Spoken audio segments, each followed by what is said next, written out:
Esto es Territorio Stranger.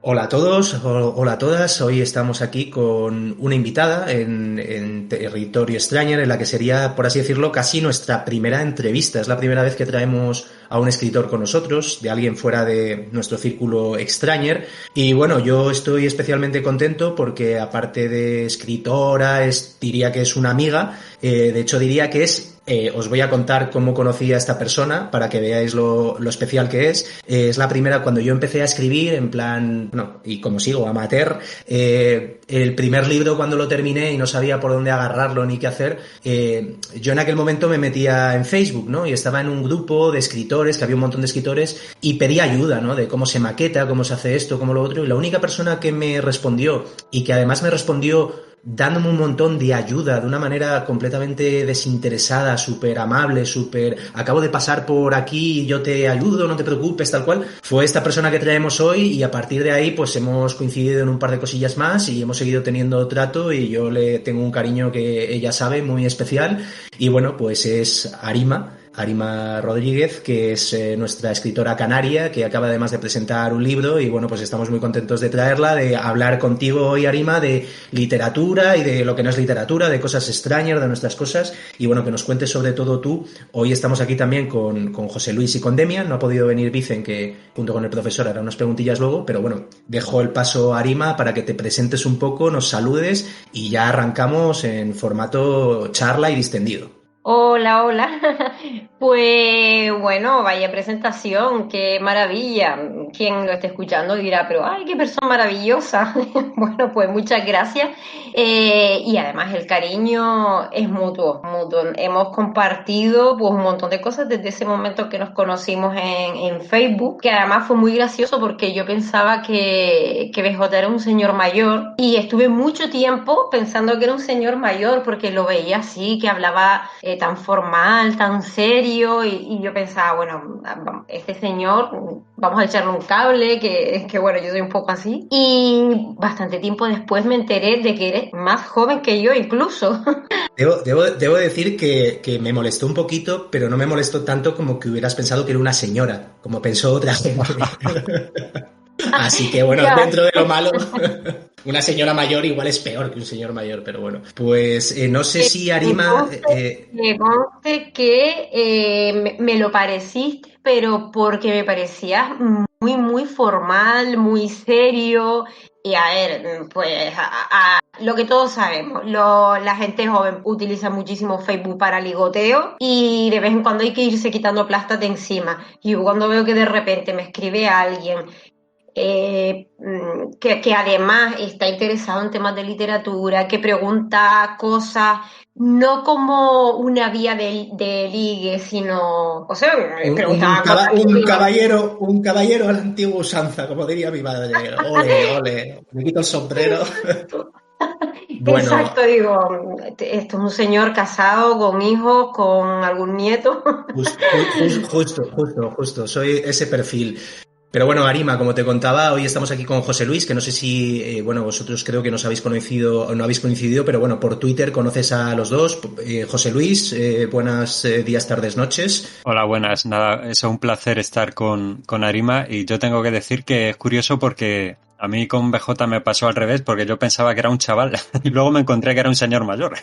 Pues luego os contaré una anécdota sobre esto, pero no interrumpo. Pues Arima, sabes que José Luis tiene fundamentalmente, diría que entre muchas otras cosas, la web dentro del monolito, que es la web no nominada al Ignotus 2021. Como debe ser. O sea, Como debe nominada ser. sí. El problema es que no tiene el premio. Bueno, no es finalista, podríamos decir, vale, correcto, pero bueno, sí. Que es una pedazo de web, no sé si la conoces, bueno, igual nosotros coincidimos por el tema de la literatura. Y luego está Demian, que también le conoces, y bueno, entre otras muchas cosas, y aparte de haber escrito libros geniales como Patria de Lobos, tiene una web que se llama Cementerio de Espadas, y bueno, pues también está aquí hoy, y creo que habéis coincidido, bueno, por Twitter sí que hay interacciones, o sea que nos conocemos todos, estamos ya un poquito en familia extraña. Yo creo que eres una buena extraña, Arima, así que le vamos dando salida y chicos, podéis preguntarle lo que queráis. Si quieres, Arima, nos puedes contar, hace muy poco, por hablar un poco de ti y de tus libros, pero también metiéndonos en lo que es el proceso de escritura, hace muy poco has presentado un libro que yo tuve además la oportunidad de vetear, que es Carta desde Centauros, y bueno, que la presentación, en la cual por ejemplo Demian estuvo, fue espectacular, donde había también gente de Alcurnia. Y bueno, pues que nos cuentes un poquito cómo ha sido eso último y bueno, pues si quieres arrancamos por ahí y ya nos vas contando. Bueno, la presentación de Carta de Centaurus fue a principios de mayo. Tuve la suerte de poder hacer una presentación en vivo que ya pues por el tema de la pandemia se habían dejado de hacer, pero esto que la amiga de una amiga, pues gracias a eso pude presentarlo en el Real Club Náutico de Las Palmas de Gran Canaria, que tiene una pedazo de sala gigante que con aforo COVID tiene 40 plazas, con lo cual pues pude presentarla. Además, justamente habíamos cambiado de fase, estaba un poco ahí media nerviosa pensando, bueno, si no cambiamos de fase esto se va a suspender, pero bueno, se pudo hacer. Y a ver, yo cuando escribí el primer libro, que lo escribí en el 2011 y se publicó en el 2012, hice varias presentaciones. En aquella época pues no se estilaban las presentaciones online todavía, pues no se hacían vía Instagram ni nada, sino eran puramente presenciales. Hice varias presentaciones del primer libro y me prometí a mí misma que jamás en la vida volvería a presentar un libro así en vivo. Pero como ya se me había olvidado lo mal que lo había pasado, pues me metí en este berenjenal. Lo pasó muy mal. Aquí, aunque no lo parezca, por el acento canario y por lo cercana que eres una persona, yo diría que tímida, o sea, que entiendo que te costase, ¿no? Yo nunca he tenido que darme a una presentación de este tipo, yo no sé si algún día tendré que hacerla, la verdad que tampoco me hace especial ilusión, pero entiendo que es un shock, ¿no? Gente que va ahí porque le gusta cómo escribes, porque a lo mejor ya ha visto otros libros tuyos y ya te hacen un seguimiento, porque es una persona que eres muy participativa en redes. Este primer libro, corrígeme si me equivoco, ¿el primer libro no fue Un sombrero azul de copa? No.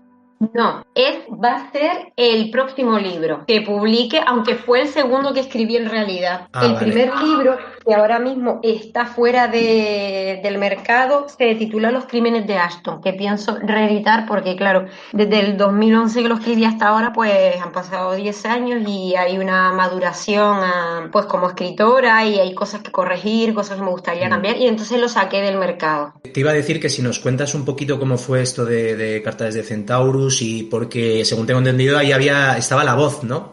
Sí. La presentación fue para mí una súper presentación porque pude contar con Olga de Historias para ser leídas, que fue realmente el alma y el motor de este libro. Bueno, ya luego hablaremos, si quieren, de cómo fue este proceso. Y además tuve la suerte de que pudiera estar ahí Camilo García, que para si algún oyente no lo conoce, porque realmente lo famoso de Camilo es su voz. Yo le digo a Camilo que todos en algún momento de nuestra vida nos hemos emocionado con su voz porque le ha puesto voz a Anthony Hopkins, a Harrison Ford, a Gerard Depardieu. Entonces, si lo vemos así de entrada, nadie diría, pues este señor lo conozco, pero desde que habla decimos, ¡oh, Dios mío, es la voz, es Aníbal Lecter! Entonces, pues por casualidad, hablando con él por WhatsApp, se me ocurrió decirle pues que iba a presentar el libro y tal, y sobre la marcha me llama por teléfono. Mis grandes nervios cuando descuelgo el teléfono y escucho a Aníbal Lecter hablándome. Clarice. Sí, le faltó lo de... Quid pro quo, ¿no? No te ha contado todavía la contraparte, ¿no? El caso es que Camilo es un hombre muy, muy cercano, muy amigable y muy afectuoso. Y por teléfono pues se puso a mi disposición para lo que hiciera falta en cuanto a la presentación del libro. Entonces yo aproveché el tirón y le dije, oye Camilo, ¿y si me lo presentas tú? ¿Me presentas tú? Y nada, perfecto, pues que sí, que me presentaba. Entonces a él se le ocurrió la genial idea de ir leyendo fragmentos de la carta, porque el primer capítulo del libro es una carta, de ahí el título, y escogimos una serie de párrafos que eran como muy representativos de todo lo que iba a suceder, de la gran aventura que iba a suceder después de esa carta en el libro. Y entonces él fue leyendo fragmentos de la carta e íbamos charlando a lo largo de la presentación. Y además ocurrió una cosa súper bonita, y porque claro, ellos dos estaban, pues Olga en Palma de Mallorca, que es donde vive, y Camilo estaba en Barcelona. Y la presentación pues era una pedazo de pantalla a mi lado, lo hicimos vía Zoom, y la gente que estaba en la sala podía verlos a ambos, escucharlos. Y cada vez que Camilo leía un fragmento, yo veía que muchas personas que estaban allí en la sala cerraban los ojos, como para ver a sumergirse. Sí, como para sumergirse más en su voz, en esa manera que tiene de narrar, después de muchísimos años trabajando en esto, de ponerle sentimiento, de darle vida a lo que estaba leyendo. La verdad es que fue una experiencia súper bonita. Aparte de que es un arte, es que estás con uno de los grandes artistas, ¿no? Es espectacular, es que así da gusto Arima presentar. Normal que dijera nunca más, pero si es así, pues normal que vuelvas a presentar, así cualquiera, ¿no? Qué bien. Sí, no, y luego porque a una se le olvidan los nervios que se pasan, porque de cara a la galería tú estás viendo a alguien que se ha sentado ahí a hablar de su libro y demás, pero es que detrás hay toda una preparación que realmente es lo que a mí me pone muy nerviosa, porque tienes que invitar a la gente, tienes pues que ir quedando con los técnicos de sonido de la sala para que todo salga bien, que si tienes que enviarles el cartel de la presentación para que ellos lo cuelguen, en fin, hay que hacer una serie de cosas detrás de todo eso que son tediosas. Claro, algún día con suerte pues ya eres súper famosa y todo eso te lo gestionan, ¿no? Que es lo que molaría. Pero bueno, chicos, José Luis, Demian, disparad preguntas. La idea, Arima, como te digo, es hablar de, pues eso, también de tus libros, pero de cómo empezaste a escribir, pues de cómo, no sé, lo que se os ocurra también, José Luis, Demian, preguntar. La idea es hacer una entrevista así, pues yo creo que más informal, más pues del proceso de escritura. Arima, si te tuvieras que clasificar para la gente, ¿qué tipo? Ya sé que esto cuesta porque tú además, yo te conozco, has escrito de muchos géneros, pero si tuvieras que catalogarte o definirte como escritora, si esto se puede hacer más o menos, ¿cómo dirías? Que es una, no sé, es que te iba ya a definir yo, pero claro, prefiero que lo hagas tú, que si quieres luego te cuento yo cómo te he leído yo. Pues mira, la verdad es que me llama mucho la atención tener ese feedback. A mí lo que me brota espontáneamente es el terror. Yo no sé, tengo que tener alguna neurona malévola ahí dentro, que a mí cuando yo me siento a escribir, a mí lo que me fluye es el terror. Pero bueno, que últimamente le he dado a la ciencia ficción y me gusta mucho, me siento muy cómoda en la ciencia ficción también. Y sí que es verdad que he tenido que escribir otras cosas, muchas veces porque me lo han encargado, como por ejemplo artículos. No sé si conocen la web narration.com. Sí. Vale, pues esa web yo la vine a hacer prácticamente y ha ido creciendo como la espuma y ha ido pues agregando cositas súper interesantes. Y nada, yo he participado con ellos haciendo artículos, guías de lectura sobre todo. Primero me acuerdo que hicimos como una pequeña parte en la que hablábamos un poco de cuáles eran las características de cada género, pero luego nos hemos metido en guías de lectura pues de Stephen King, de Lovecraft, y ahí he tenido que escribir artículos que pues es casi que un género aparte. Después también he escrito novela negra, he escrito fantasía, Un sombrero azul de copa, que mencionaba PJ, que es el próximo libro que va a salir en septiembre. Si todo sale bien, pues sale en septiembre. Es fantasía pura y dura, de magia, de unos personajes bastante frikis, que se desenvuelven en un mundo mágico. Y por lo demás, pues casi todo, pues terror. Terror es lo que más me gusta. Mira, menos humor y romance, que no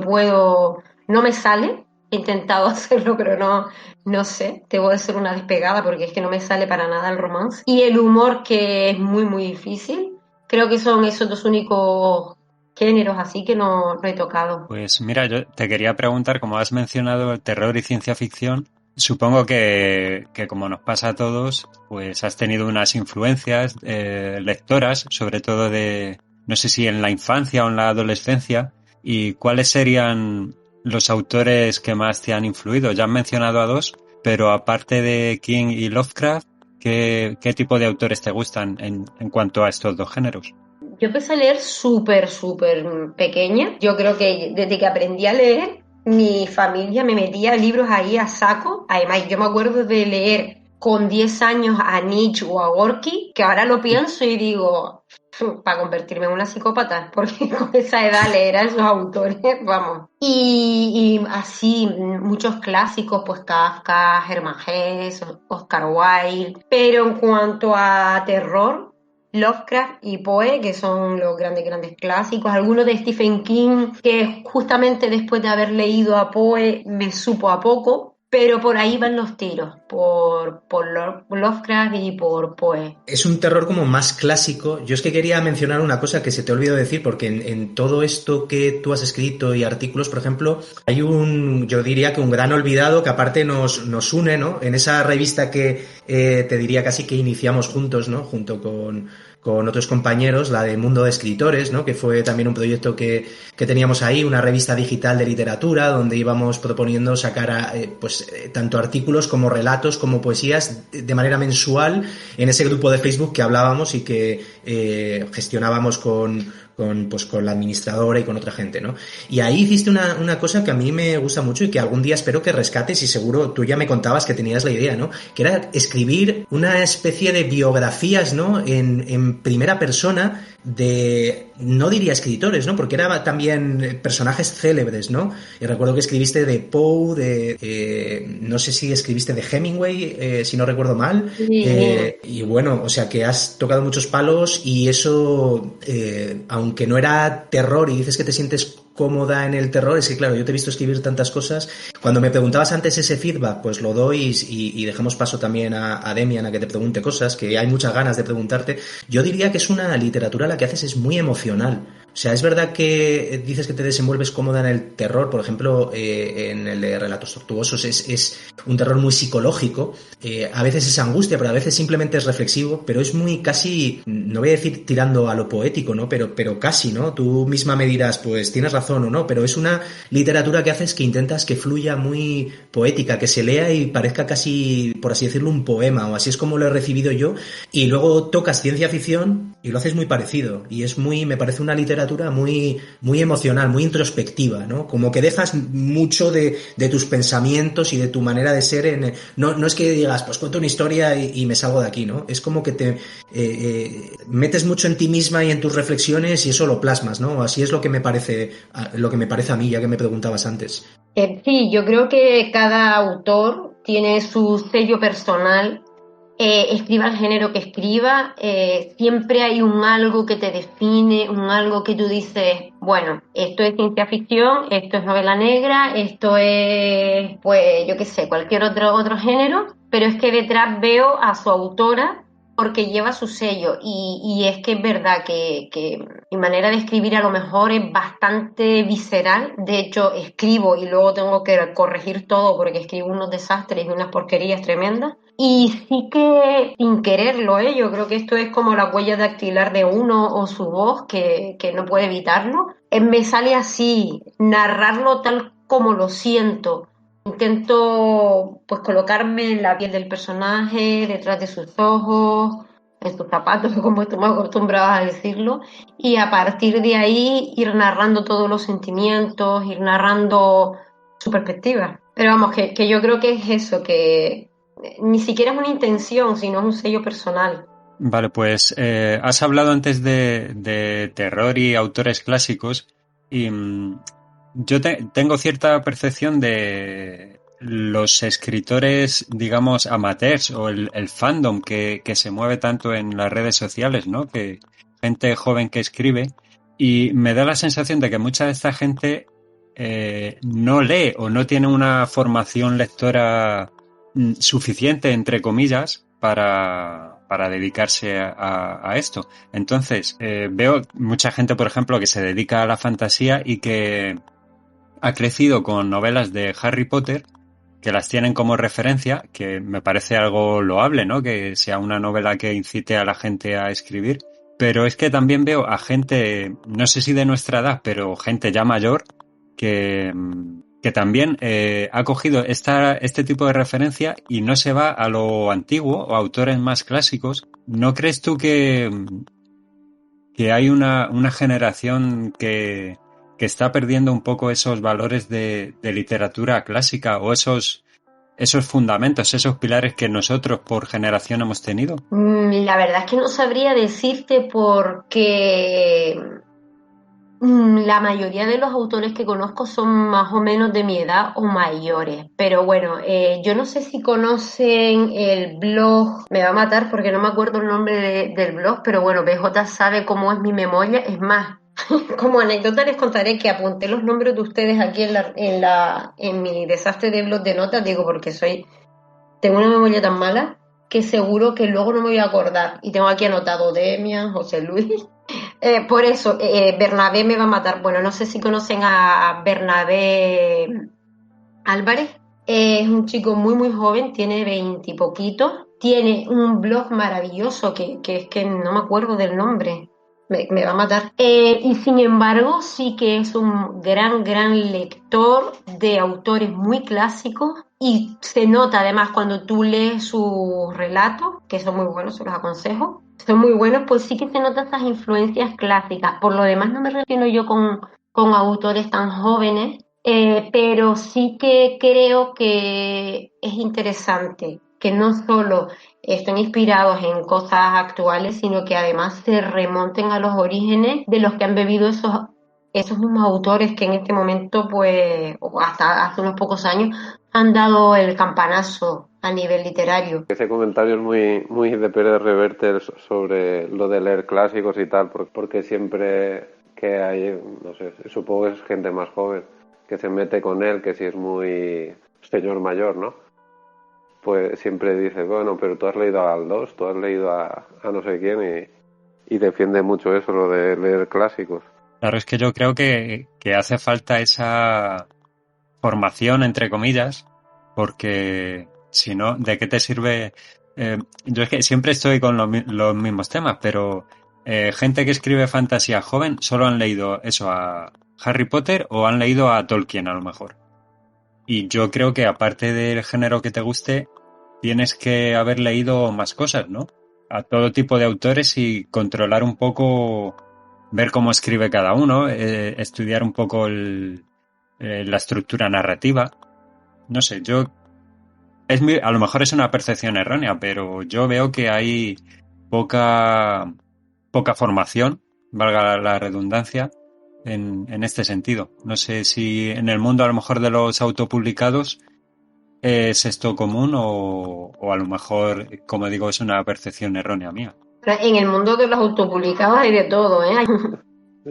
Nada, que creo que si te limitas, como dice José Luis, a leer Tolkien, no sé, 5 veces al año, y Harry Potter, pues al final lo que tú vas a escribir va a ser o Tolkien, bueno, una imitación que siempre será peor que el original, o una imitación de Harry Potter que también será peor que el original, aunque el original ya sabemos que tampoco es muy bueno. Y cuando dices de mí al leer El Señor de los Anillos 5 veces al año es ver las pelis, quizá en versión extendida, sí, ¿no? Hay gente que se los lee porque si ves Twitter, no sé cuántos adoradores de Tolkien hay, pero o los tengo yo todos en mi TL, pero...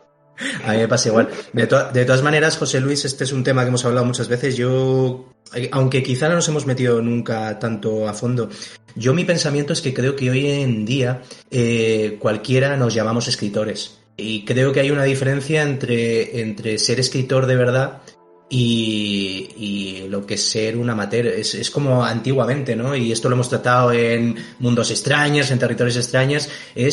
No cualquiera podía acceder a que el resto del mundo le pudiera escuchar. Hoy en día es que tienes un altavoz desde Twitter, desde las redes sociales, y aparte se junta la sociedad del postureo. Entonces hoy es muy fácil escribir cualquier cosa, publicarlo, porque tienes todos los medios y sacar un libro, y ya eres un escritor por haber sacado un libro, y oye, tienes su mérito, no lo digamos que no.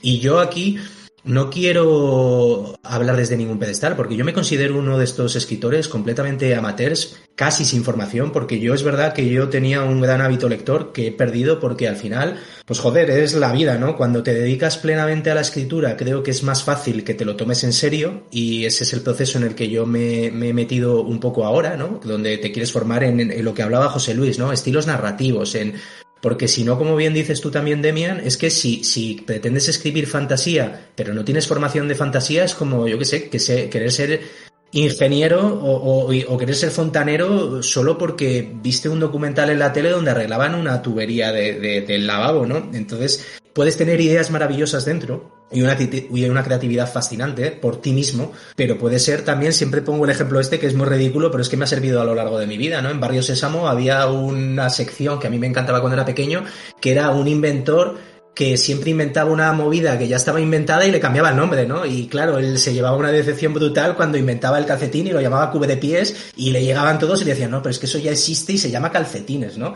Y el tío se ponía a llorar, ¿no? Pues creo que pasa un poco eso con lo que decías, Demian, es decir, si solo has leído a Tolkien y a Harry Potter, ¿qué es lo que lo ha petado a nivel audiovisual fundamentalmente? Porque por eso ha tenido tanto éxito tanto El Señor de los Anillos ahora. O sea, El Señor de los Anillos, cuando yo tenía 10 años, joder, seguía siendo una gran obra, y lo era, y estaba muy reconocida, pero no era el fenómeno de masas que es ahora, y esto ha sido por la peli. Y Harry Potter es 3/4 de lo mismo. Es verdad que los libros lo petaron, pero fueron las pelis lo que hicieron que esto lo petara, porque al final es así de triste, es lo que hace que llegue, Igual ¿no? que Marvel. Ahora todo el mundo habla de Marvel, pero eran 4 los que leían los cómics. Bueno, y si te comprabas un cómic con más de 18 años, joder, te miraban como diciendo, hostias, este tiene problemitas, ¿no? Macho. Aquí está el jueves. Aquí está. Bueno, pero el jueves era como, eres un poco más rebelde, ¿no? No, pero por eso de ya tienes 18, compra el jueves, hombre. Exacto, ¿no? Es como esto de niño pequeño. Y bueno, de hecho, ha habido autores, y el mismo Alan Moore de Watchmen lo decía, y varios autores, que es quizá o a donde ha tendido Marvel, por aquí dando giros de volante brutales, sí que está un poco infantilizado, ¿no? Es verdad que hay... Pero luego es literatura, ¿no? Watchmen no está en absoluto infantilizado, El Caballero Oscuro de Nolan no está en absoluto infantilizado, pero a mi gusto Marvel está infantilizado, y es por una razón obvia, es porque vendes más. O sea, aquí, los niños ahora tienen un poder adquisitivo que joder. Pero vamos, retomando sobre lo que estábamos y sobre la pregunta de José Luis o reflexión, ¿no? Que es el tema de la formación lectora a la hora de ponernos a escribir, pues estoy completamente de acuerdo contigo, José Luis. Es un trabajo además que cada vez nos ponen más difícil, como hemos hablado 1000 veces, cada vez es más difícil leer porque tienes millones de estímulos, tienes millones de cosas que te roban el tiempo de una manera que te entretiene y te desconecta la cabeza de un trabajo que no te gusta o de una vida que te estresa, porque ahora la vida es muy estresante. En un episodio que tenemos pendiente, que es el de la pausa, ¿no? El de la cultura de la inmediatez, ¿no? Es estímulos incesantes. Sentarte en un sofá, desconectar absolutamente todo y ponerte a leer es cada vez más difícil. Y si te pones a leer y te coges un ladrillo, como un clásico, como Guerra y Paz, como Crimen y Castigo, joder, el esfuerzo es triple. Ahora mismo es una estrategia casi hacer capítulos cortitos, hacer párrafos muy cortitos, porque la gente nos hemos acostumbrado a esto en Twitter, a párrafos muy cortos, ¿no? Entonces, a pesar de las influencias, y retomamos con esto José Luis y Arima, y os dejo meternos otra vez en esto, entiendo, Arima, que tú estas cosas no tienes estas estrategias, con lo que has dicho de que eres un desastre y que te pones a escribir y cómo te fluye, pero tú cómo te sientes en todo esto que estamos hablando, ¿no? Esa cultura de la prisa, ¿no? Te condiciona a la hora de escribir, a la hora de leer. Decías que de joven leías mucho, ¿sigues leyendo tanto? Yo leo poquísimo, o sea, es algo que me jode, ¿no? Estoy ahora haciendo esfuerzos por volver a ponerme en modo lector, pero es que con la cantidad de cosas que hay que hacer es dificilísimo, ¿no? ¿Cómo vives tú todo esto que estamos hablando, Arima? Mira, yo los estaba escuchando y yo siempre he tenido una teoría a este respecto, sobre todo desde que comencé a escribir. Y es que a mí me parece que escribir y leer son dos tareas que realizarlas en el mismo momento, por lo menos para mí, son incompatibles. O sea, yo mientras estoy escribiendo no soy capaz de leer. Leo en los periodos en los que no estoy escribiendo. Yo no sé si a ustedes también les pasa, pero es como si fueran dos tareas antagónicas. Una es pasiva, en la que estás recibiendo, en la que estás pues metiendo imágenes externas en tu cabeza, que es la de leer, y la otra es todo lo contrario, es activa, estás como pariendo todo eso que luego otra persona va a leer. Para mí es incompatible escribir y leer a la vez. Y luego, por otro lado, tienes mucha razón. Ahora, pues, en la vida adulta, por así decirlo, tenemos tantas cosas entre manos. Todas tienen que ser ya. Y tanto estímulo que es verdad que sentarte a escribir se hace mucho más difícil. Pero sí que pienso que toda la gente que ahora mismo escribe y que escribe con una calidad más o menos aceptable, por muy autopublicado que sea, por muy amateur que sea, tiene detrás un bagaje como lector amplio. Tiene que tenerlo porque a mí no se me ocurre de qué manera puedes comenzar a leerte a Tolkien a los 35 años y decidir que quieres escribir fantasía. No tienes una base, no tienes un respaldo de conocimiento literario como para que te puedas sentar a escribir algo que tenga un mínimo de calidad. Yo creo que primero tienes que haber sido un grandísimo lector y que además esto se forja en la infancia, cuando todavía estás verde, cuando todavía tienes muchas conexiones neuronales que hacer y cuando todavía tienes una mente mucho más moldeable para crear esa maña de escritor posterior. Hace no mucho, de hecho, recuerdo, y José Luis, te iba a preguntar sobre esto, porque estuvimos conversándolo, y yo creo que se reactiva de vez en cuando este agrio debate cuando aparece alguien en Twitter, ¿no? Y dice que para ser escritor tienes que ser algo más mayor, ¿no? Haber vivido, ¿no? Haber tenido experiencias que incluyen el proceso de lectura, porque mucha de esta gente lo que dice es, con 20 años, ¿qué vas a escribir tú, no? Y claro, aparece un montón de, pues eso, de gente ahora joven que escribe, ¿no? Y le dice, pues vamos a ver, tú boomer, tú viejo, tú polla vieja, ¿no? Como se dice ahora. Yo tengo tanto que decir como tú, ¿no? En otro formato. Y esto es un debate interesante que sale muy de vez en cuando, que es... se puede escribir sin haber leído, se puede escribir sin esa base, se puede escribir sin haber tenido vivencias personales y transmitir algo que llegue a un montón de gente. Pero alguien que tiene a lo mejor 20 años, pues puede haber llevado leyendo desde los 7 u 8 años, y puede tener un bagaje como lector de más de 10 años, cosa que a lo mejor alguien que tiene 40 no puede decir lo mismo. Y en cuanto a las vivencias, pues, oye, es que cada persona... Sí que es verdad que hay algunas vivencias que alguien de 20 años no tiene y que alguien de 40 sí. Pero si tú tienes 20 años y te has pasado desde que tenías 10 sumergido en la literatura, en el cine, en cualquier otro tipo de arte, igual no tiene por qué ser solamente lectura, sino también música, que son...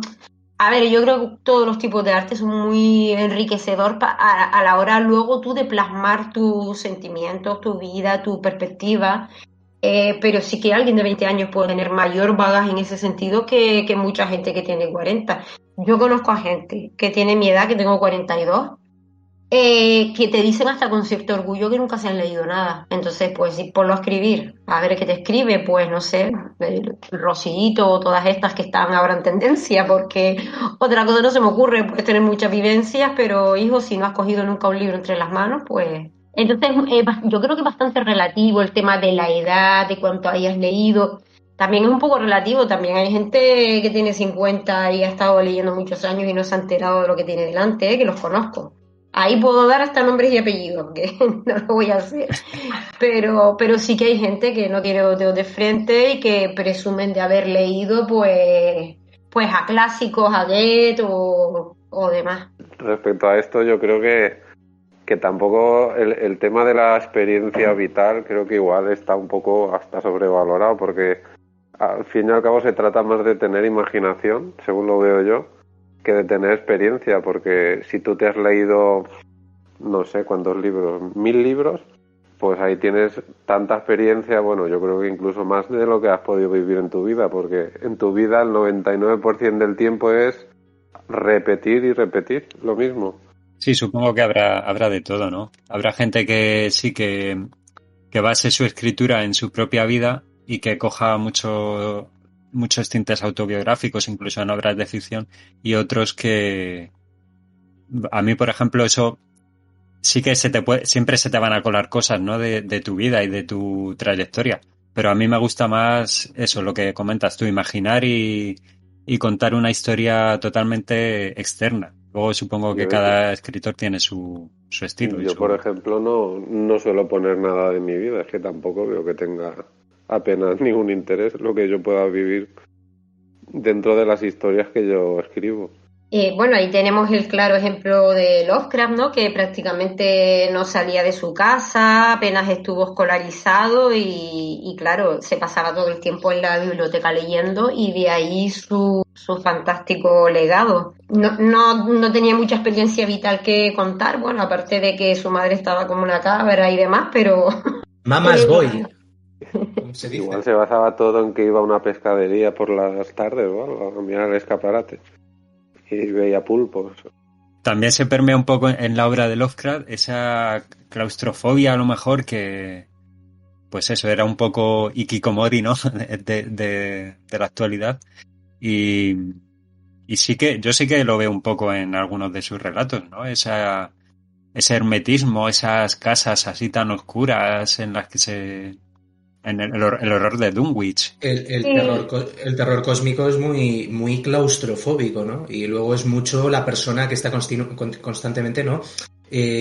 Reflexionando sobre su propia cordura, ¿no? La he perdido, es gente que está muy al límite, ¿no? Pues igual es un poco eso reflejo, ¿no? De lo que decía Demian. Y es que quizás tampoco se trate de tener muchas vivencias de, bueno, he viajado, me he casado, he tenido hijos, he estudiado. Yo creo que tampoco se trata de eso, o de que uno piense, bueno, pues mis vivencias no son lo suficientemente interesantes como para plasmarlas. Yo creo, o por lo menos a mí me ocurre, que plasmo cosas, no ya de mi vivencia, sino un poco del laberinto interior de mi cabeza, sin quererlo. O sea, yo he leído, escrito relatos, que luego cuando los he releído he visto cosas en mí, cosas mías ahí plasmadas que yo no las había puesto de una manera consciente, de una manera intencionada, sino he dicho, ostras, pues mira, esto es porque... Y ya ahí tiro del hilo y llego a mí misma.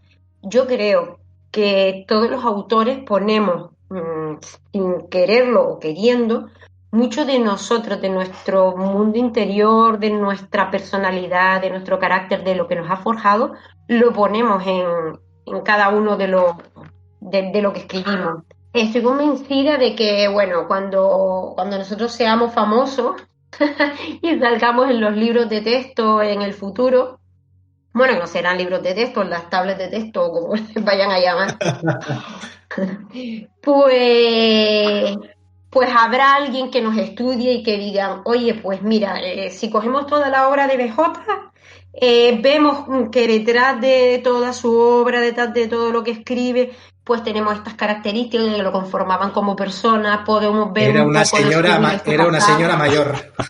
Era un señor mayor desde que nació. Tenía complejo de señora mayor. En el hospital le dijeron a su familia, tomen, han tenido una señora mayor. Exacto. Yo creo que ha pesado 50 años y viene con la permanente puesta. Yo lo que iba a decir, y perdona que te interrumpía, Arima, sobre lo que decía José Luis, que me parece interesante, es sobre lo que hablábamos todos en general. O sea, yo cuando hablo de vivencias, quizás sí que estoy un poco de acuerdo en que puede haber gente joven, ¿no?, que ha vivido un montón de cosas, ¿no? Y te saca... yo tengo 40 y a lo mejor hay gente con 20 que ha vivido 100 millones de cosas más que yo y es 1000 veces más madura, ¿no? Pero yo a lo que me refería no es tanto a que tú tengas que contar tu vida, como decía Demian, de mi vida yo no me refería tanto a eso como, por poner un ejemplo vulgar, ¿no? ¿Puedes escribir sobre el amor sin haberte enamorado? Así muy en genérico lo pregunto, ¿no?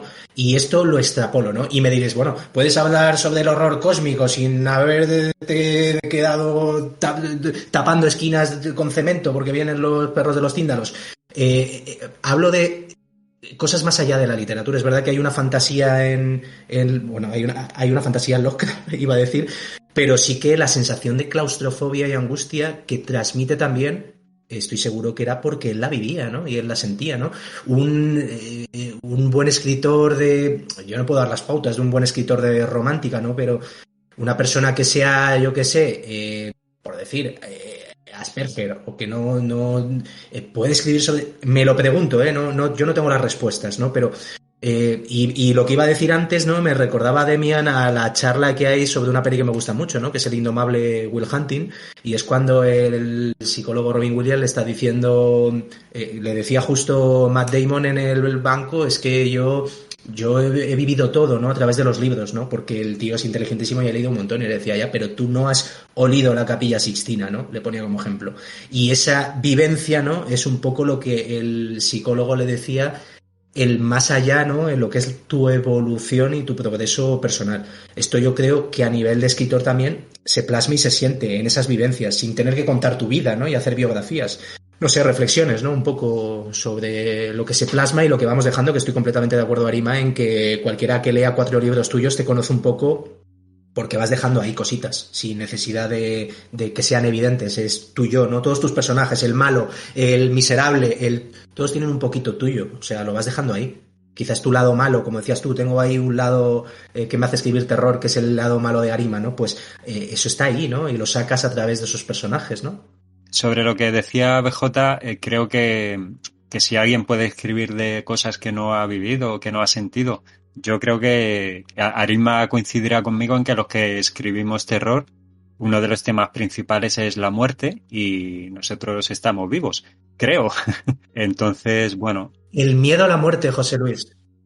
El miedo a la muerte, eso te da un plus, yo creo, a la hora de escribir sobre eso, y tu reflexión constante sobre el más allá hace que puedas escribir sobre eso. Evidentemente sobre la muerte no puede escribir nadie, o si alguien está escribiendo, está bien escondido, ¿no? Y quizá nosotros somos, como yo digo a veces, la patera del misterio, ¿no? En la nave del misterio quizá puedan hablar algún día con esas personas que han cruzado el umbral pero nadie puede hablar pero ese miedo o esa inquietud o esas preguntas, incertidumbre hacia la muerte hace que se pueda escribir sobre la muerte. A eso me refiero un poco, a haber reflexionado mucho sobre ello, y es verdad que en el ejemplo que estás poniendo de la muerte, pues tú puedes tener 10, 12 años y haberle dado muchas vueltas por vivencias que te han pasado, pues eso, porque ha muerto gente a tu alrededor y te ha llevado a reflexionar mucho antes que otra gente que no ha tenido contacto con ello, no sé. Una cosa son las vivencias y otra cosa son las emociones.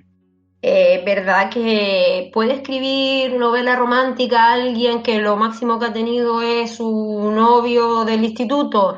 Pues sí, porque el hecho de que tú no hayas tenido ese tipo de experiencias no quiere decir que no hayas tenido ese tipo de emociones en tu vida. Exacto. Ahí es justo a donde iba. Está muy bien traído, porque es justo lo que yo decía sin haberme dado cuenta. Decía, yo pienso que no se puede escribir romántica sin haberte enamorado, pero enamorarte no significa haber tenido pareja. Tú te puedes haber enamorado y haber estado solo toda tu vida, ¿no? Y haber desarrollado esa sensación, pues como hablábamos de Lovecraft, desarrollar esa claustrofobia, o hablar de la muerte, ¿no?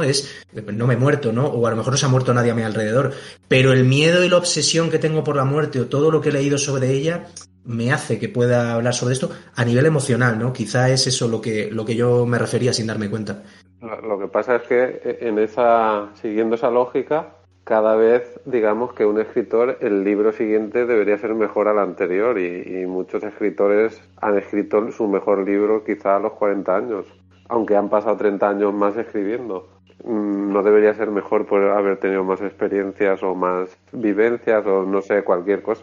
Quizás la profundidad de la vivencia, ¿no? Es como bien decía Arima, ella conoce a gente de 50 años que hoy todos conocemos a gente muy mayor que dices, hostia, que poca madurez, y gente muy joven que sí. Quizás sea ese grado de madurez, el hecho de ser más mayor no implica haber tenido más vivencias, o haber escrito un libro donde has tenido una gran... Pongamos que tu ópera prima o tu ópera prima, tu obra magna ha sido sobre la muerte, porque ha sido y el siguiente libro lo versas sobre el amor, donde no tienes ni idea, ¿no? Y no por eso va a ser mejor porque tienes más vivencias, ¿no? Si el siguiente libro fuese sobre la muerte y fuese La muerte 2, quizás estoy de acuerdo contigo, ¿no? Temáticamente debería ser mejor. Sí, claro, exacto, temáticamente, y es verdad que seguramente no se cumpla esto, no sé. Se juntan evidentemente muchas más cosas, sí. Yo creo que el hecho también de que el libro sea mejor o peor a medida que avanzas en la vida, no solo tiene que ver mucho con las vivencias, sino tiene también que ver con el momento en el que lo escribes. Por ejemplo, mi cuarto libro que va a salir en septiembre, que es Un sombrero azul de copa, yo lo comencé a escribir, yo creo que fue como en el 2013, 2014, no me acuerdo, y es un libro que yo escribía, o yo iba escribiendo fragmentos solamente en momentos concretos de mi vida. O sea, no fue algo que yo escribí todo seguido como Cartas de Centauro, porque, bueno, así me lo exigía un poco la situación por la que estaba pasando, sino que Un sombrero azul de copa yo fui introduciendo fragmentos en determinados momentos de mi vida eh, que precisamente sentía la necesidad de escribir. En el caso de Cartas de Centauro, la necesidad de escribir que tenía radicaba en que Olga, de Historia para ser leída, tenía que ir sacando periódicamente su podcast, ¿no? Entonces, independientemente de mi estado anímico, de lo que yo estuviera viviendo en ese momento, pues tenía que escribir. Sin embargo, este otro, que es mucho más visceral, ha sido fruto de mi necesidad de escribir. ¿Será mejor o será peor? No lo sé, pero sí, en caso de que sea mejor o peor, no va a depender de que yo haya vivido o experimentado más y más cosas y por lo tanto con el paso de los años el libro sea mejor, sino porque el momento en el que lo escribí es lo que hace que sea mejor o peor. Yo no sé si me he liado mucho con lo que quería decir o ha quedado más o menos claro. Sí, yo estoy muy de acuerdo con lo que dices. El momento y también cuando te sientes más inspirado, a lo mejor, que si escribes todos los días, que sí que es verdad que todo el mundo dice, hay que escribir todos los días, tienes que coger el hábito y con eso al final estimulas el cerebro y al final te va saliendo todo cada vez mejor. Pero es verdad que muchas veces encuentras un momento a lo mejor fuera de ese hábito en el que te sientes inspirado y ahí te sale o tú piensas que es donde te salen las mejores frases, ¿no? Es como dicen de que la inspiración me pille trabajando, ¿no? A ver, algunos de los relatos que aparecen en Pequeños Relatos Tortuosos, que fue mi segundo libro, y algunos de ellos los escribí en las noches en que estaba con mi padre en el hospital. Mi padre pasó una época terrible en la que casi pierde la vida, entra en coma, lo tienen que operar de urgencia, estuvo muchísimo tiempo ingresado en el hospital y yo me llevaba el portátil al hospital cuando me tocaba hacer noche y algunos de esos relatos tortuosos fueron gestados en noches de hospital, que a mí no se me ocurre un lugar peor, o sea, a mí me parece peor un hospital que un cementerio, porque en el cementerio ya no hay nada que hacer, ¿no? Y en el hospital estás todo el tiempo pues con esa angustia de qué es lo que va a suceder, esto va a mejorar, va a empeorar, no sé qué va a suceder mañana. Entonces, yo creo, igual está un poco feo que yo lo diga, que algunos relatos son buenos precisamente porque fueron escritos en ese momento en el que pues yo tenía la sensibilidad mucho más a flor de piel, tenía esa angustia permanente detrás por todo lo que estaba sucediendo. Y quizás ahora que estoy pasando un periodo más tranquilo de mi vida, yo intento escribir un relato tortuoso y no va a ser tan bueno como el que escribí en el 2012, por ejemplo. Entonces yo creo que sí que bueno, está muy bien que te sientes todos los días a escribir y que creas, que seas capaz de crear ese hábito, pero está muy bien, pero no es para nada mi modus operandi. Yo escribo por impulsos y a mí me parece que hay que escribir cuando hay algo que decir, cuando hay algo que contar, es cuando tienes que sentarte delante del portátil o de la hoja, o como quiera que escribas, y ahí plasmarlo. Si no, sí que te puede salir algo bueno, pero quizás en el fondo esté un tanto yermo lo que estés escribiendo. Es mi punto de vista.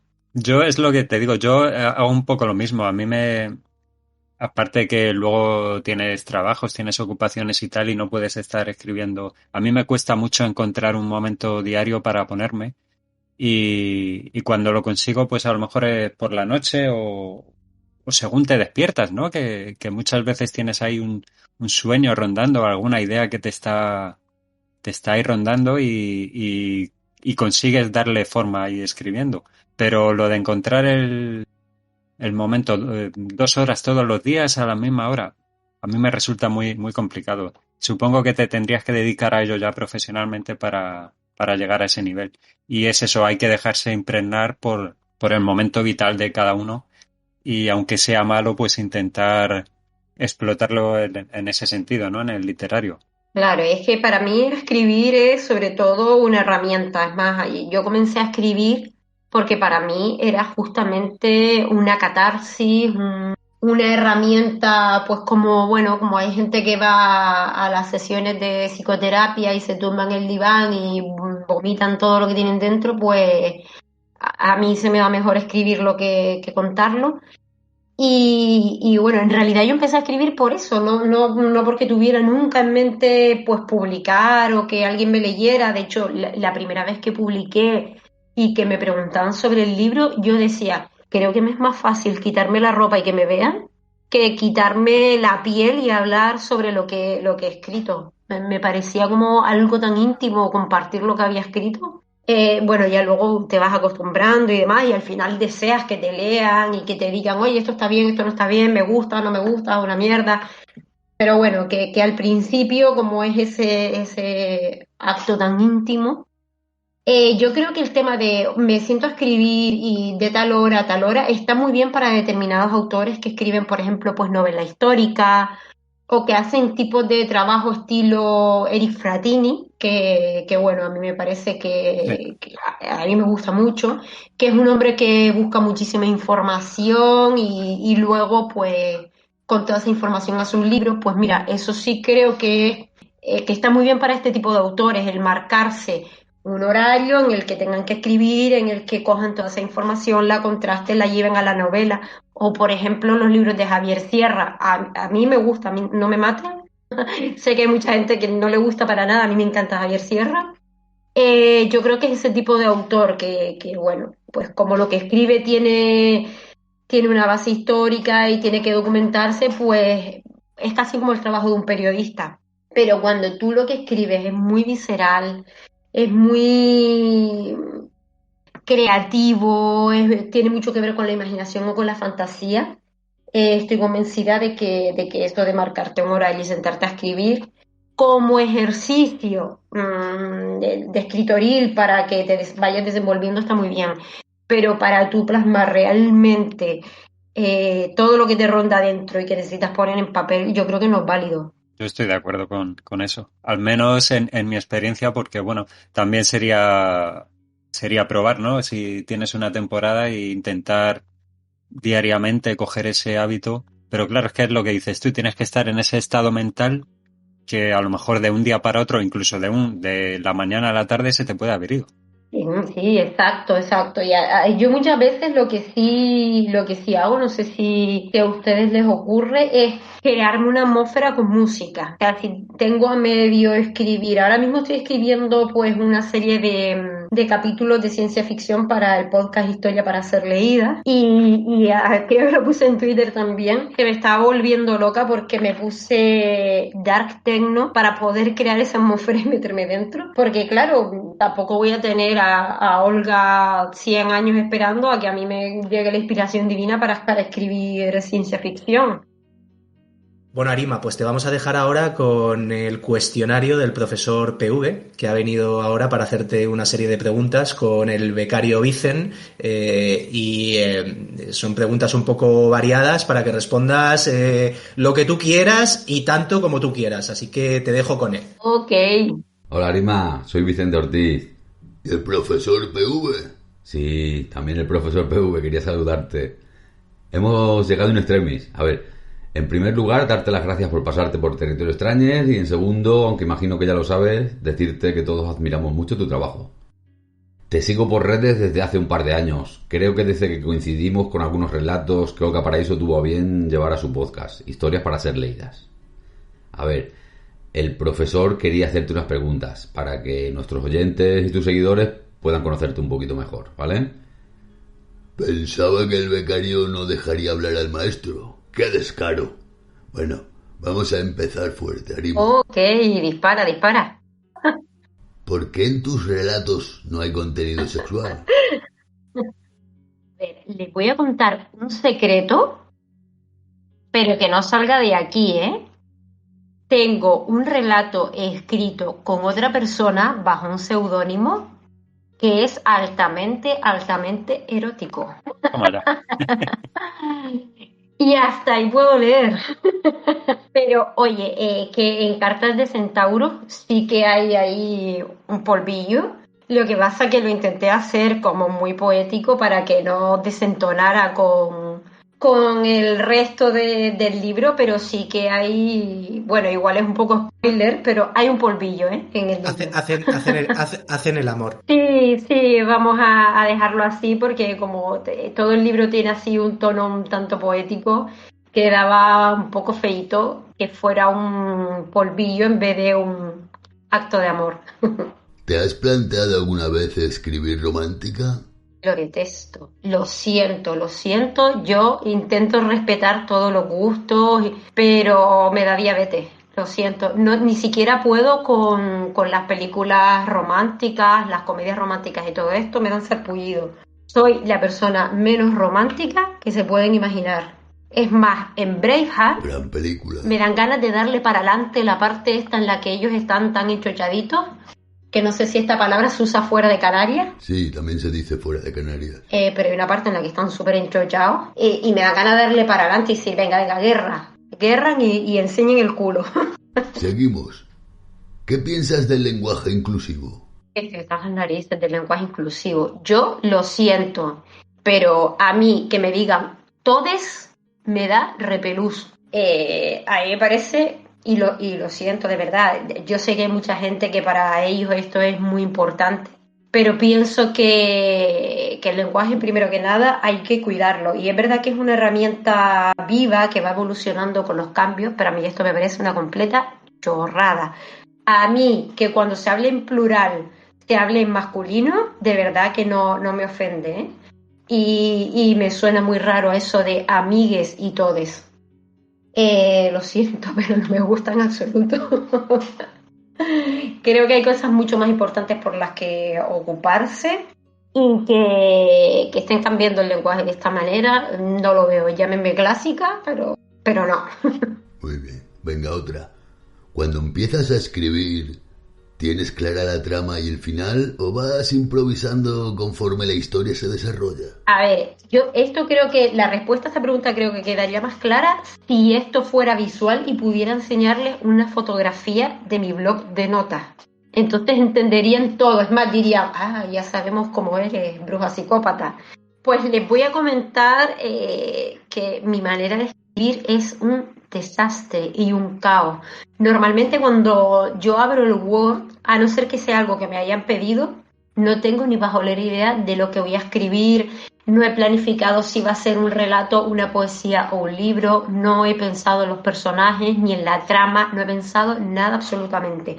Cojo la hoja en blanco y un poco escritura automática estilo lo que hacía Led Zeppelin a la hora de escribir sus canciones, pero sin drogas. Escribo lo primero que se me pasa por la cabeza y empiezo a escribir una serie de frases inconexas y absurdas a las que luego intento darle forma y luego pues ya tiene lugar el relato.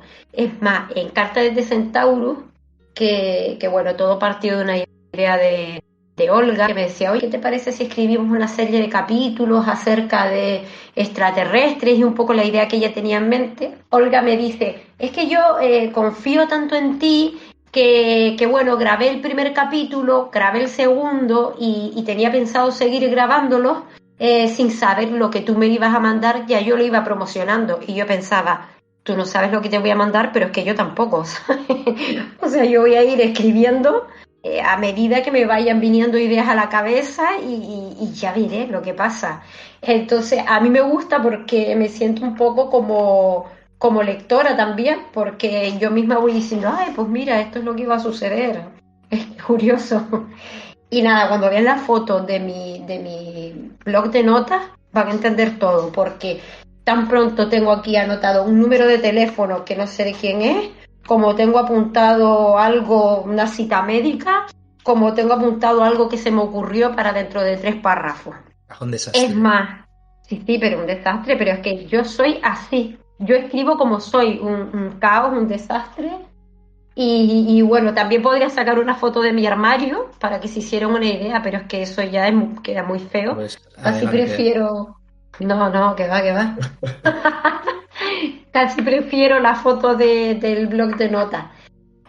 Por ejemplo, con el primer libro, cuando escribí Los crímenes de Aston, el primer capítulo que escribí no es el primer capítulo que aparece en el libro. Creo que el primer capítulo lo escribí después de haber escrito el tercero o el cuarto. Vamos, que es un show. Es un show. A mí me lleva mucho más tiempo reorganizar y darle forma que escribir, porque escribo rápido y ya.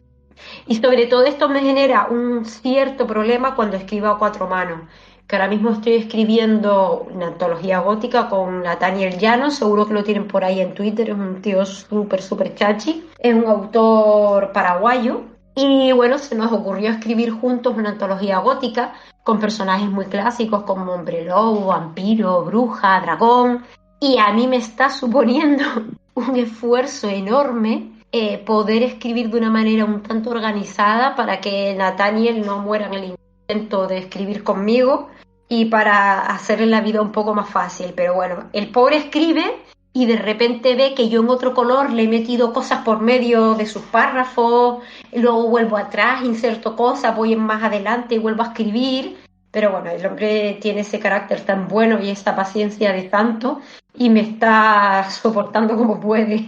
Pero soy un show, ¿eh? ¿Para cuándo el próximo libro?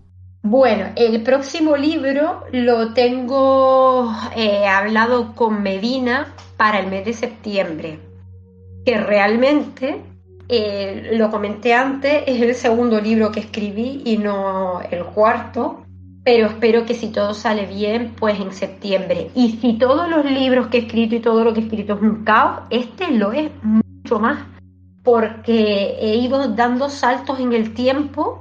Creo que comencé en el 2013 o una cosa así, yo no estoy muy segura, y las últimas anotaciones son de ahora del 2021, o sea que yo lo organicé como pude. A último momento decidí mutilar una parte que no me gustaba nada y que probablemente rescate más adelante, pero eso, espero que en septiembre. Y además es un libro al que yo le he puesto muchísimo cariño porque no solo lo he ido escribiendo en periodos de la vida en los que yo he sentido que necesitaba escribir, sino que además he ido extrayendo algunos de los personajes del libro que a mí me parecían interesantes y les he hecho un relato específico para cada uno de ellos, que lo tengo ahí colgado en el blog.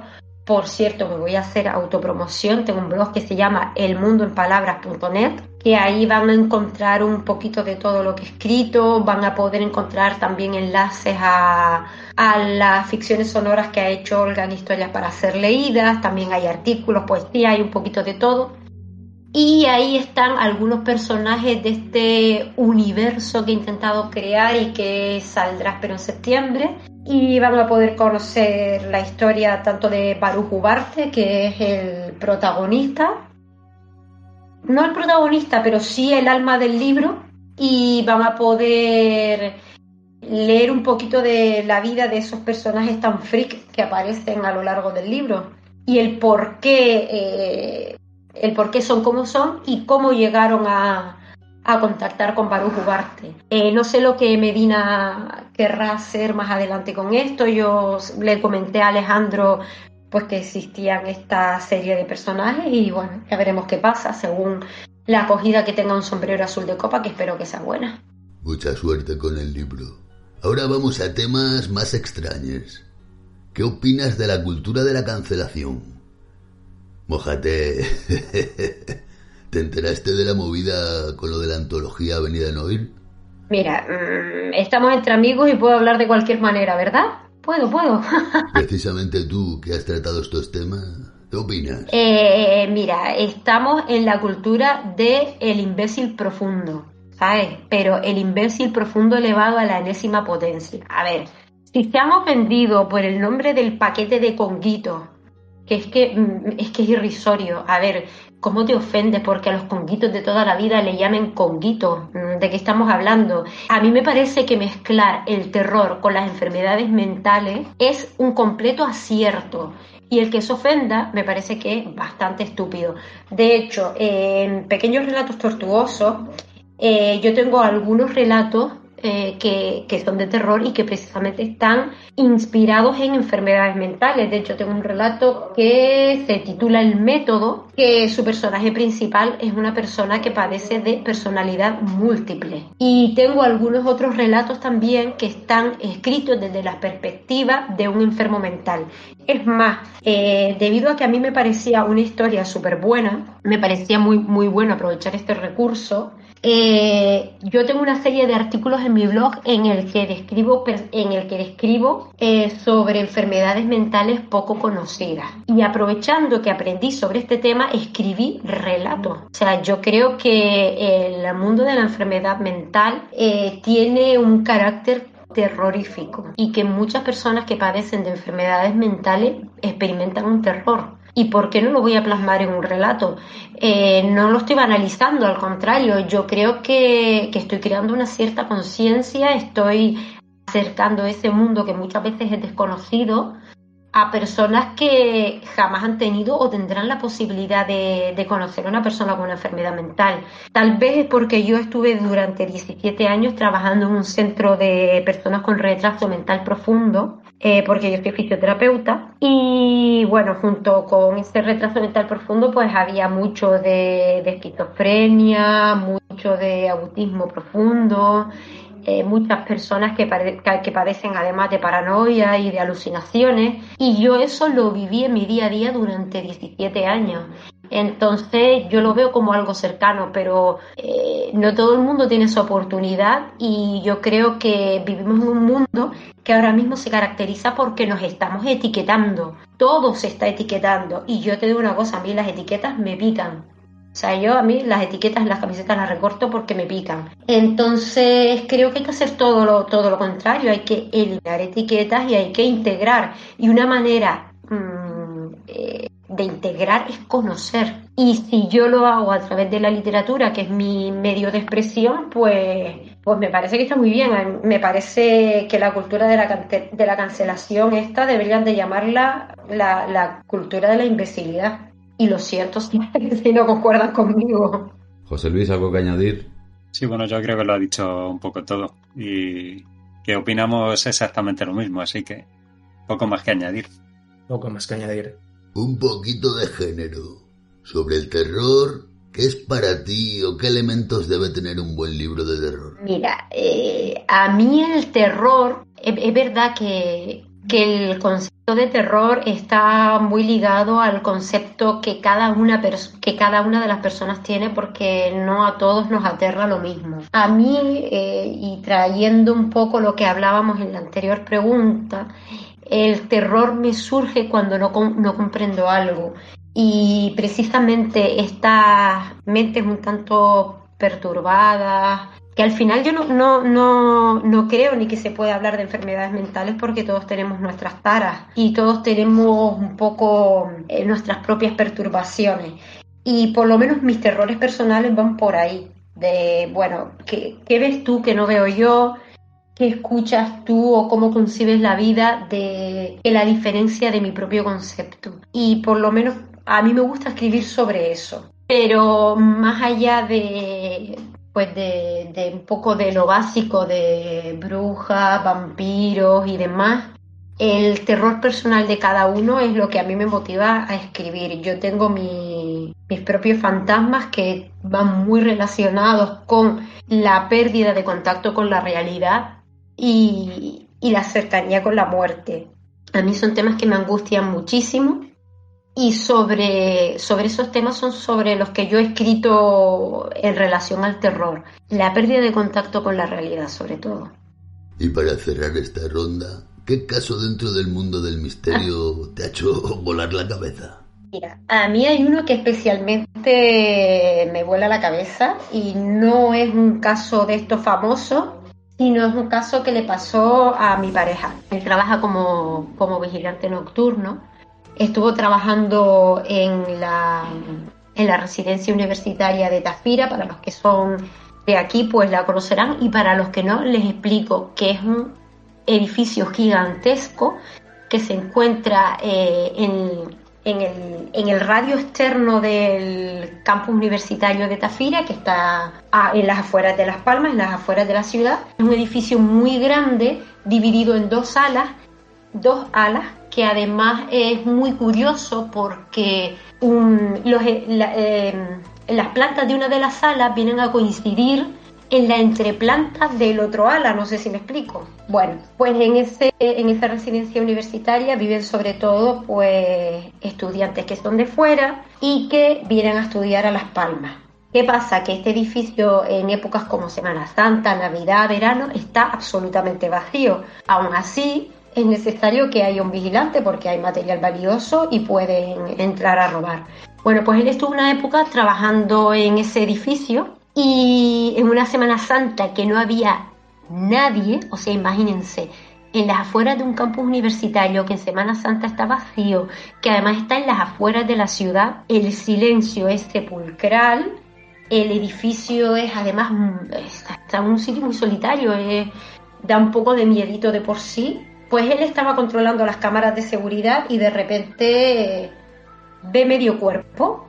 En principio me cuenta que le da la impresión de que había alguien por fuera mirando por la ventana, porque solo ve una persona de cintura para arriba. Pero luego que se fijan en las cámaras dicen, hostia, no es una persona que está fuera, es alguien que está dentro del edificio, pero solamente le veo medio cuerpo. Llama a los compañeros del campus que están pues haciendo la ronda con el jeep y les dice, chicos, vengan para acá que estoy viendo una cosa muy extraña. Llegan los compañeros al puesto de control y efectivamente todos ven en la cámara a medio hombre que está dentro del edificio.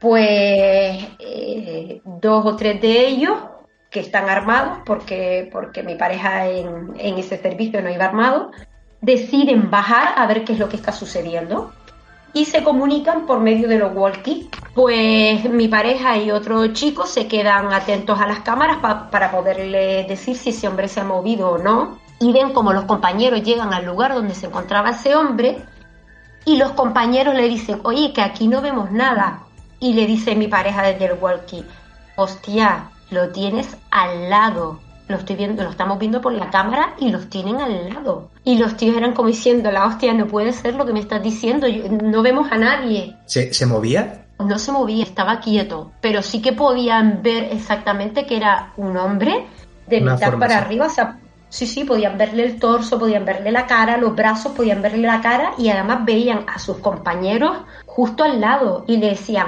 Pedro, lo tienes al lado. Y Pedro decía, yo no veo a nadie aquí. Pues suben los compañeros y justo cuando los compañeros suben otra vez al puesto de control y miran por la cámara, desaparece. Me parece acojonante. De hecho, yo me lo creo porque, bueno, me lo cuenta mi pareja, no tiene por qué mentirme y porque además lo ven varios compañeros más.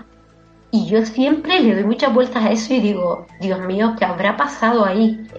Yo me elaboro mis teorías porque yo soy muy fan de la física cuántica, de los universos paralelos, de los universos Brana y todas estas historias, y yo intento darle una serie de explicación a lo que sucedió ahí, pero me vuela muchísimo la cabeza. No es para menos. Impresionante el caso, ¿eh? Qué caso, ¿eh? Y con tantos testigos y ver... Siempre se dice, ¿no? Lo típico de que a muchas apariciones no se les ven los pies, pero en este caso no se le ve de cintura para abajo. Sí, no se le ve de cintura para abajo. De todas maneras, yo creo que todo esto que ahora nos parecen cosas extrañas, inexplicables y mágicas, en algún momento le vamos a encontrar la explicación. Yo no sé si ustedes han... Bueno, probablemente no lo sé. Bueno, ¿conocen las 2 ediciones de Orgullo Zombie? Sí, claro. Sí, hemos participado algunos. Hemos participado. Claro, han participado, exacto. Es verdad que yo estuve hablándolo con Demian y me eché unas risas por Twitter, ¿sí? El relato. Vale, pues el mío se titula Suicidio Cuántico. Y tiene un poco que ver con esto que hay cosas que ahora no somos capaces de explicar, pero que probablemente en un futuro sí que encuentren una explicación y que todo esto que trata la física cuántica, la física de partículas, realmente parecen cosas brujeriles parecen locuras, pero que realmente están ahí. Y en ese relato de suicidio cuántico trato de reflejar pues la paradoja del gato de Schrödinger, pero vista desde la perspectiva del gato de Schrödinger. En este caso es un hombre que trata de suicidarse y que cada vez que aprieta el gatillo pues se abre un universo nuevo en el que él está vivo, con lo cual jamás llega a morir. Entonces yo creo que todas estas historias de apariciones, de precogniciones, de fantasmas y demás puedan tener ahí su explicación, que ahora nos parece toda una gran mentira, pero que en un futuro vamos a decir, claro, pero si era por esto. Y a mí me gusta muchísimo fantasear con esas cosas. No solo eso, es que es lo que te decía José Luis, lo que se apela a este caso que es del terror cotidiano, hablando de tu pareja, en un caso que tú sabes, pues lo que siempre se dice en estos casos, ¿no?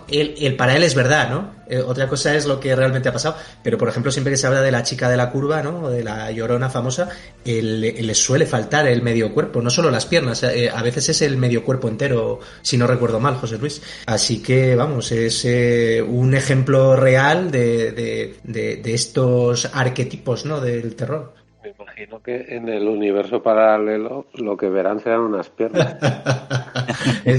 Eso es. Sí, probablemente. Oye, pero que después de ver algunos de estos experimentos que hacen los físicos experimentales, yo lo de la chica de la curva me lo creo, las visitas de los extraterrestres y todo esto me las creo, pero a pie juntillas. Que ahora le llamemos de una manera y que dentro de 200 años se le vaya a llamar de otra, seguro, pero que me las creo. De hecho, yo también he tenido experiencias personales un poco extrañas. Un momento, ¿cuándo vas a volver para contarnos todas esas experiencias? Eso, que vuelva a contar más. Claro. Es motivo es que ya íbamos como lobos. Hay que dejar Chicos, en alto. pidan por esa boquita, yo vengo cuando ustedes me digan. Y es que me lo estoy pasando en grande. Y eso que me han hecho madrugar, que ustedes no saben lo que significa para mí madrugar. Pero alerté a toda mi familia por si no me sonaba el despertador, porque claro, para ustedes eran las 10 de la mañana, pero es que para mí eran las 9 y eso para mí es pecado mortal. Que no lo hago ni por dinero, pero vamos, que me lo estoy pasando en grande, o sea que... Para todos esos amigos de Territorio Stranger que madrugáis de verdad a horas introspectivas, espero que no os enfadéis con Arima. Ella luego trasnocha mucho, a cambio.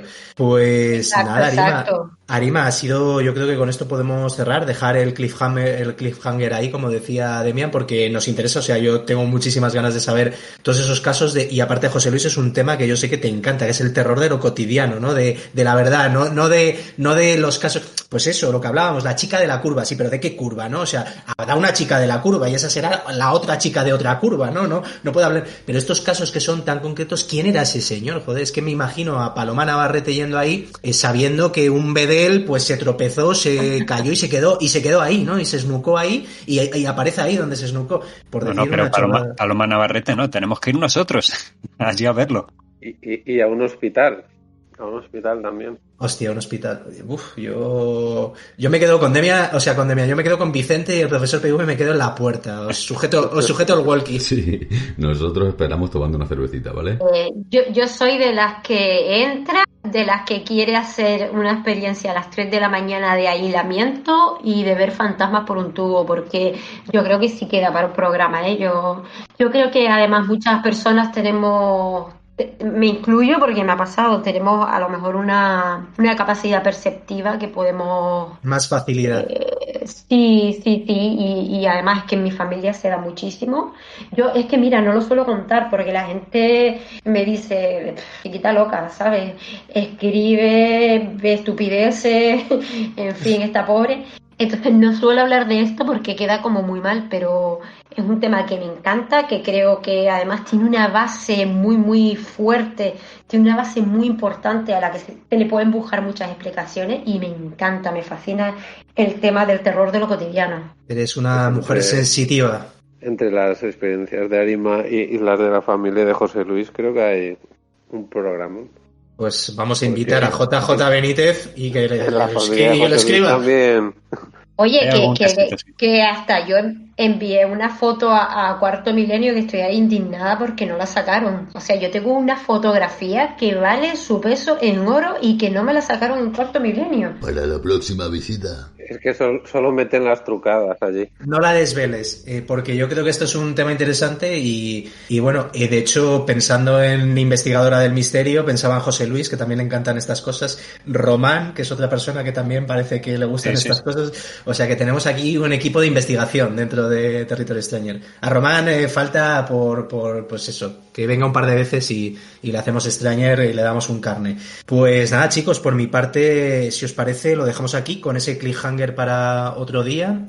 Ha sido genial tenerte aquí, que nos hables de tus libros y tus proyectos, Arima, de que la gente te ponga voz, porque bueno, aunque te han podido escuchar en Historias para ser leídas, en H Leídas con Olga, que saludamos desde aquí, que es un programón. Para nosotros un placer, para mí ya sabes que una amiga y mucho aprecio, y bueno, pues chicos, si le queréis decir algo hasta que hablemos del terror de lo cotidiano y cortamos transmisión. Nada, decir que yo me lo he pasado muy bien, recomendar a todo el mundo que lea a Arima, porque bueno, si la habéis escuchado, pues seguro que os van a dar muchas ganas de leer sus obras. Y eso, y que queda pendiente ese programa sobre temas paranormales, que sí, que aquí nos gustan mucho. Así que muchas gracias, Arima. Chicos, yo me lo he pasado súper bien. La verdad, estaba un poco nerviosa, porque no... Es que me cuesta un poco hablar, la verdad. Así que me levanté, me tomé el café y digo, ¿por qué me tomé el café? Si es que no me hace falta, me acabo de poner súper nerviosa que voy a hablar. Pero oye, como en casa, súper cómoda y súper bien, súper agradecida con mi amigo BJ y con ustedes, que son dos chicos encantadores, y el profesor también. Oye, qué golfillo, me gusta. Muchas gracias. El profesor es encantador. Pues nada, hora de tomarse la pastilla. Hora de tomarse la pastilla. La roja es azul, ¿no? La otra, la roja o la azul. La azul. Nosotros nos tomamos, en Territorio Extraño, nos tomamos la pastilla verde. Un saludo a todos, chicos, y nos vemos en el siguiente episodio. Un saludo y muchas gracias. Adiós. Chao. Chao.